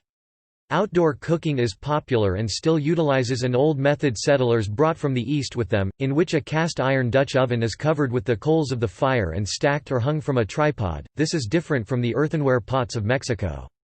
Tortillas are still made the traditional way in this area and form an important component of the spicy breakfast burrito, which contains ham, eggs, and salsa or pico de gallo. They also comprise the regular burrito, which contains any combination of marinated meats, vegetables, and piquant chilies, the smothered burrito, often both containing and topped with New Mexico chili sauces, the quesadilla, a much-loved grilled dish where cheese and other ingredients are stuffed between two tortillas and served by the slice, and the steak fajita, where sliced skirt steak sizzles in a skillet with caramelized onions. Unlike Mexico, tortillas of this region also may incorporate vegetable matter like spinach into the flatbread dough to make wraps, which were invented in Southern California. Food here tends to use pungent spices and condiments, typically chili verde sauce, various kinds of hot sauce, sriracha sauce, chili powder, cayenne pepper, white pepper, cumin, paprika, onion powder, thyme and black pepper. Nowhere is this fiery mix of spice more evident than in the dishes chili con carne, a meaty stew, and cowboy beans, both of which are a feature of regional cook-offs.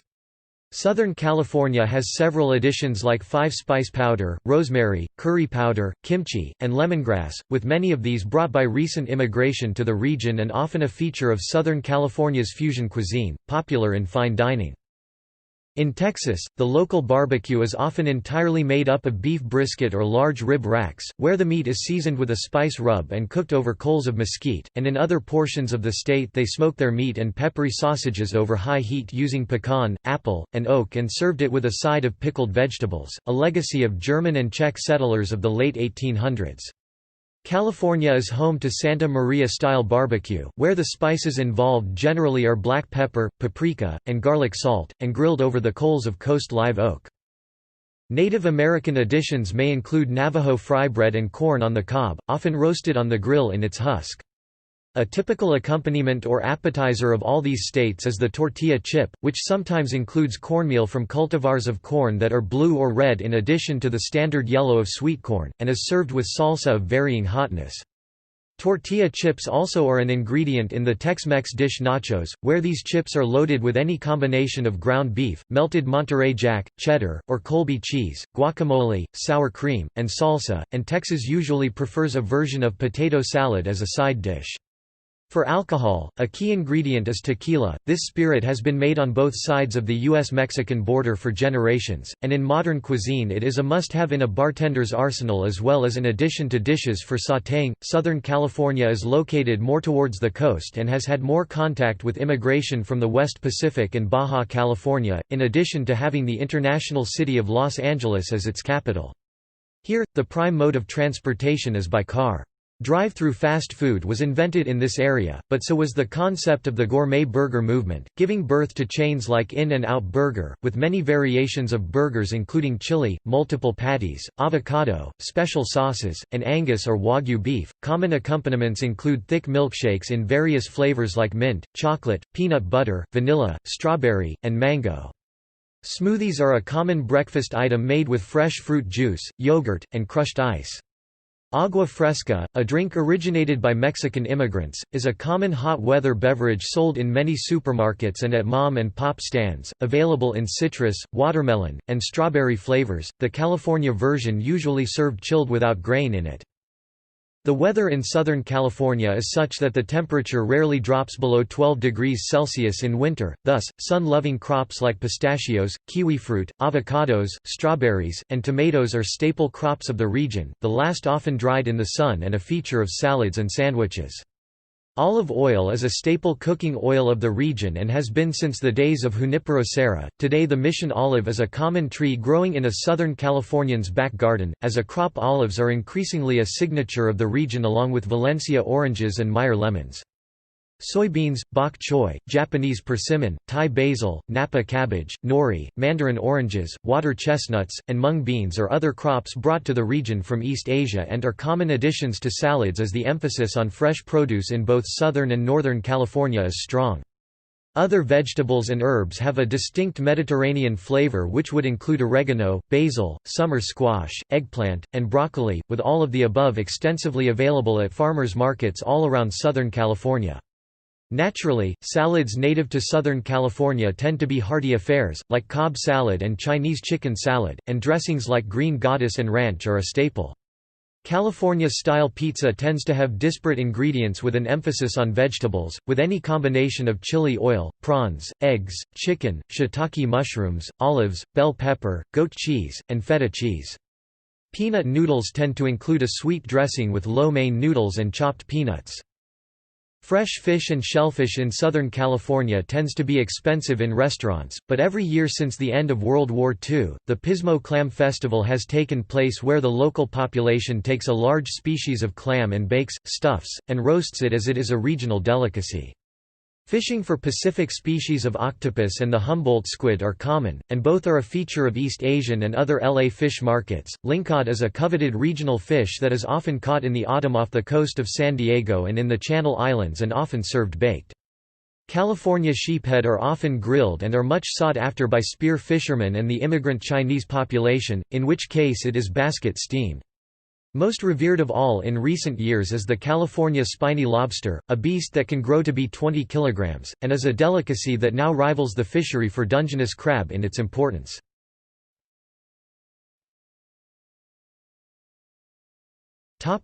Pacific and Hawaiian cuisine.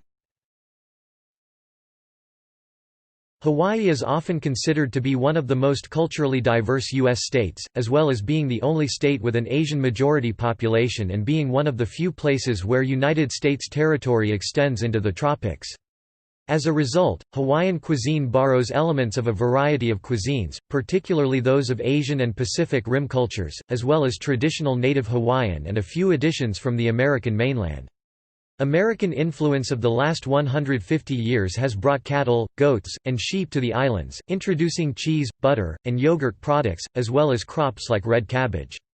Just to name a few, major Asian and Polynesian influences on modern Hawaiian cuisine are from Japan, Korea, Vietnam, China especially near the Pearl River Delta, Samoa, and the Philippines. From Japan, the concept of serving raw fish as a meal with rice was introduced, as was soft tofu, setting the stage for the popular dish called poke. From Korea, immigrants to Hawaii brought a love of spicy garlic marinades for meat and kimchi. From China, their version of char siu baau became modern manapua, a type of steamed pork bun with a spicy filling. Filipinos brought vinegar, bagoong, and lumpia, and during the 20th century immigrants from American Samoa brought the open-pit fire umu and the Vietnamese introduced lemongrass and fish sauce.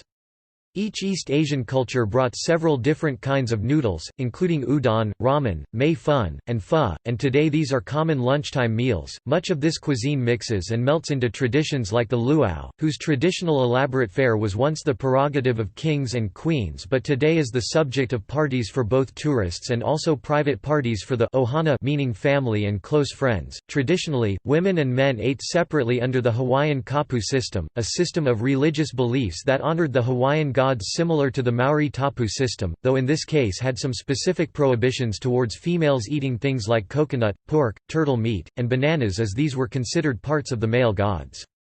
Punishment for violation could be severe, as a woman might endanger a man's mana, or soul, by eating with him or otherwise by eating the forbidden food because doing so dishonored all the male gods. As the system broke down after 1810, introductions of foods from laborers on plantations began to be included at feasts and much cross-pollination occurred, where Asian foodstuffs mixed with Polynesian foodstuffs like breadfruit, kukui nuts, and purple sweet potatoes. Some notable Hawaiian fare includes seared ahi tuna, opakapaka snapper with passionfruit, Hawaiian island raised lamb, beef and meat products, Hawaiian plate lunch, and Molokai shrimp. Seafood traditionally is caught fresh in Hawaiian waters, and particular delicacies are ula poni, papaikualoa, opihi, and opihi malahini, better known as Hawaiian spiny lobster, kona crab, Hawaiian limpet, and abalone, the last brought over with Japanese immigrants. Some cuisine also incorporates a broad variety of produce and locally grown agricultural products, including tomatoes, sweet Maui onions, taro, and macadamia nuts. Tropical fruits equally play an important role in the cuisine as a flavoring in cocktails and in desserts, including local cultivars of bananas, sweetsop, mangoes, lychee, coconuts, papayas, and lilikoi passionfruit. Pineapples have been an island staple since the 19th century and figure into many marinades and drinks.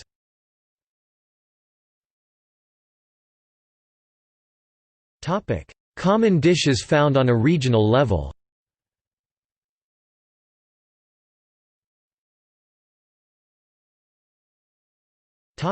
Ethnic and immigrant influence. The demand for ethnic foods in the United States reflects the nation's changing diversity as well as its development over time. According to the National Restaurant Association, restaurant industry sales are expected to reach a record high of $476 billion in 2005, an increase of 4.9% over 2004.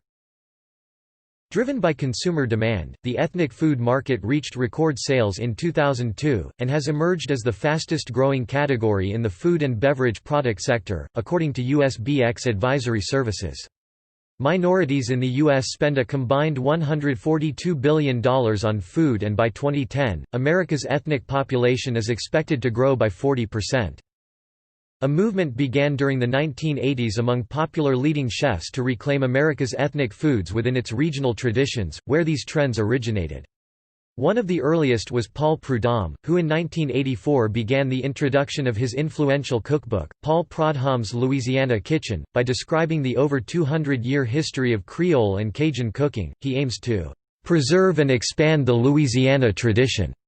Prudhomme's success quickly inspired other chefs. Norman Van Aken embraced a Floridian-type cuisine fused with many ethnic and globalized elements in his Feast of Sunlight cookbook in 1988. California became swept up in the movement, then seemingly started to lead the trend itself, for example, the popular restaurant Chez Panisse in Berkeley.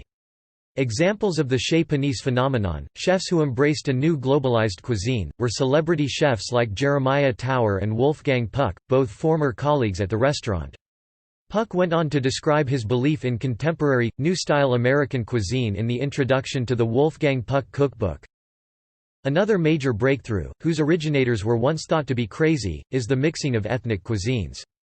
It is not at all uncommon to find raw fish listed next to tortillas on the same menu. Ethnic crossovers also occur when distinct elements meet in a single recipe. This country is, after all, a huge melting pot. Why should its cooking not illustrate the American transformation of diversity into unity? Puck's former colleague, Jeremiah Tower, became synonymous with California cuisine and the overall American culinary revolution. Meanwhile, the restaurant that inspired both Puck and Tower became a distinguished establishment, popularizing its so-called mantra in its book by Paul Bertoli and owner Alice Waters, Chez Panisse Cooking, in 1988. Published well after the restaurant's founding in 1971, this new cookbook from the restaurant seemed to perfect the idea and philosophy that had developed over the years. The book embraced America's natural bounty, specifically that of California, while containing recipes that reflected Bertoli and Waters' appreciation of both Northern Italian and French-style foods.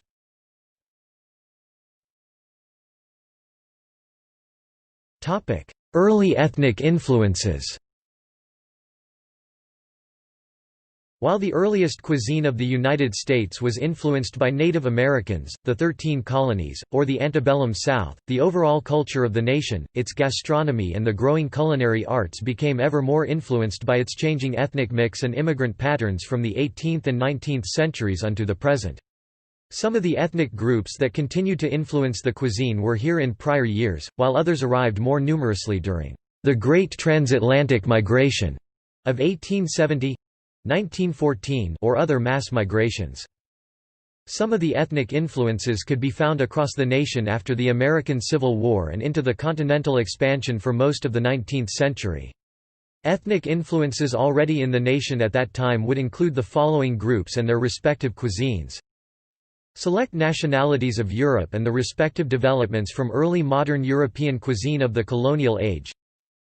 British Americans and ongoing developments in New England cuisine, the national traditions founded in cuisine of the 13 colonies and some aspects of other regional cuisine. Spanish Americans and early modern Spanish cuisine, as well as Basque Americans and Basque cuisine.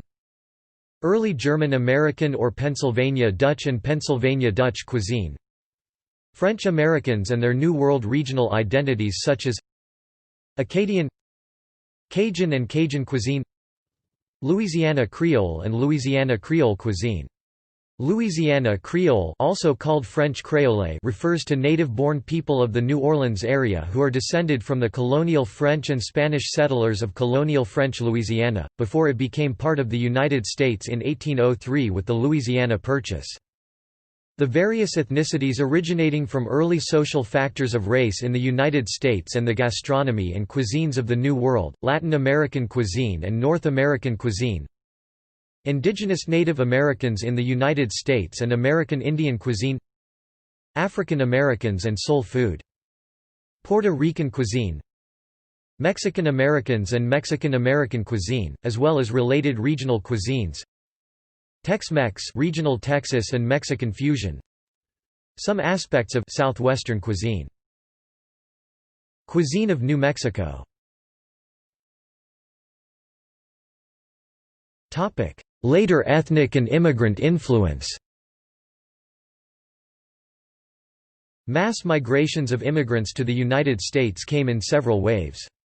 Historians identify several waves of migration to the United States, one from 1815 to 1860, in which some 5 million English, Irish, Germanic, Scandinavian, and others from northwestern Europe came to the United States, one from 1865 to 1890, in which some 10 million immigrants, also mainly from northwestern Europe, settled, and a third from 1890 to 1914, in which 15 million immigrants, mainly from Central, Eastern, and Southern Europe, many Austrian, Hungarian, Turkish, Lithuanian, Russian, Jewish, Greek, Italian, and Romanian settled in the United States, together with earlier arrivals to the United States including the indigenous Native Americans, Hispanic and Latino Americans, particularly in the West, Southwest, and Texas, African Americans who came to the United States in the Atlantic slave trade, and early colonial migrants from Britain, France, Germany, Spain, and elsewhere. These new waves of immigrants had a profound impact on national or regional cuisine.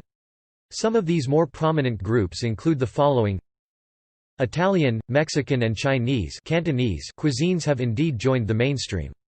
These three cuisines have become so ingrained in the American culture that they are no longer foreign to the American palate.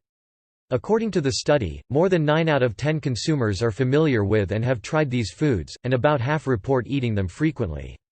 The research also indicates that Italian, Mexican and Chinese Cantonese have become so adapted to such an extent that authenticity is no longer a concern to customers. Contributions from these ethnic foods have become as common as traditional American fares such as hot dogs, hamburgers, beef steak, which are derived from German cuisine. Chicken fried steak, for example, is a variation on German schnitzel, cherry pie, Coca-Cola, milkshakes, fried chicken is of Scottish and African influence, and so on. Nowadays, Americans also have a ubiquitous consumption of foods like pizza and pasta, tacos and burritos to General Tso's chicken and fortune cookies. Fascination with these and other ethnic foods may also vary with region.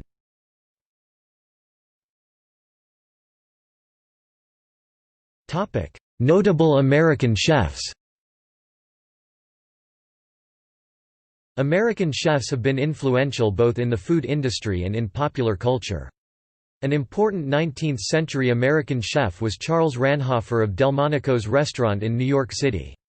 American cooking has been exported around the world, both through the global expansion of restaurant chains such as TGI Fridays and McDonald's and the efforts of individual restaurateurs such as Bob Payton, credited with bringing American-style pizza to the UK. The first generation of television chefs such as Robert Carrier and Julia Child tended to concentrate on cooking based primarily on European, especially French and Italian, cuisines.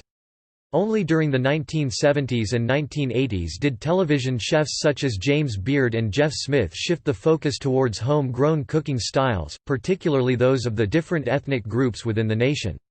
Notable American restaurant chefs include Thomas Keller, Charlie Trotter, Grant Achatz, Alfred Patale, Paul Prudhomme, Paul Bertoli, Frank Stitt, Alice Waters, Patrick O'Connell and celebrity chefs like Mario Batali, David Chang, Alton Brown, Emeril Lagasse, Kat Cora, Michael Simon, Bobby Flay, Ina Garten, Todd English, Anthony Bourdain, Guy Fieri, Colonel Sanders and Paula Deen.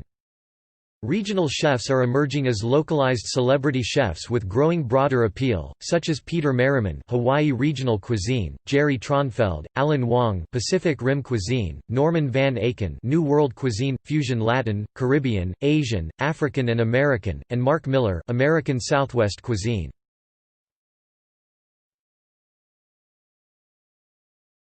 Topic: See also American Cuisine Portal, Cuisine of Antebellum America, Cuisine of New York City, List of American desserts, List of American breads, List of American foods, List of American regional and fusion cuisines, Native American cuisine, Tlingit cuisine, Cuisine of the Americas, Western pattern diet.